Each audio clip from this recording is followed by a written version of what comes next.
بسم اللہ الرحمن الرحیم۔ السلام علیکم۔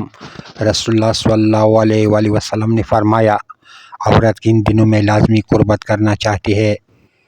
ہم بستری کرنے کا کیا طریقہ ہے، مباشرت کی کیا آداب ہے، اور اسلام میں اس بارے میں ہمیں کیا کہتا ہے؟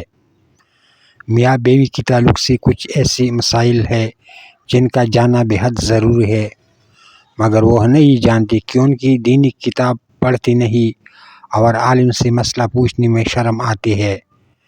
مگر عجیب بات یہ ہے کہ مسئلہ پوچھنے میں شرم آتی ہے، مگر وہی غیرت اس وقت مر جاتی ہے جب دلہا اپنے دوستوں کو اور دلہن اپنی سہیلیوں کو پوری رات کی کہانی سناتی ہے۔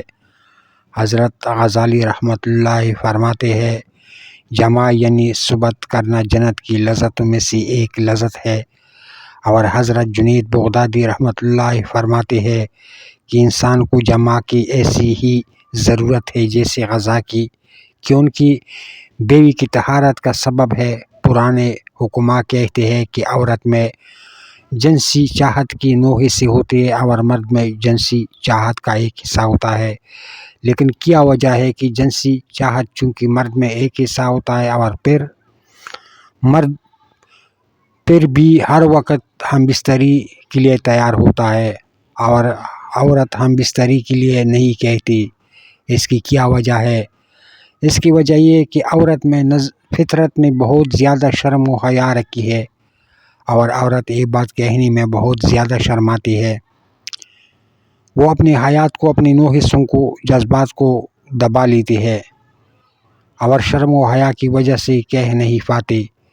کچھ دن ہفتے میں یا کچھ دن مہینے میں جو مخصوص ہوتے ہیں جس میں عورت چاہتی ہے کہ اس کا خاوند اس سے ہم بستری کرے، وہ ایام حیض کے بعد کے 3 دن ہے۔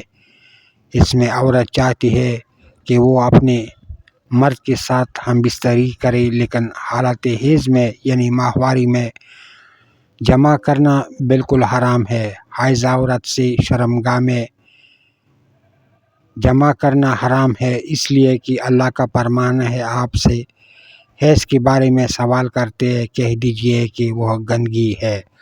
حالت حیض میں عورتوں سے الگ رہو، جو کوئی اس کا مرتکب ہو اسے چاہیے کہ اللہ تعالیٰ سے استغفار کرے اور اپنے گناہوں کی بخشش طلب کرتے ہوئے اور اس کا کفارہ ادا کرے۔ اس کا کفارہ یہ یا آدھا دینار ہے۔ ابن عباس رحمۃ اللہ بیان کرتے ہیں کہ رسول اللہ صلی اللہ علیہ وسلم نے فرمایا، جو شخص بھی حائضہ عورت سے ہم بستری کر لے وہ 1 آدھا دینار صدقہ کرے، لہٰذا 1 آدھا دینار جو بھی صدقہ کرے وہ کافی ہوگا۔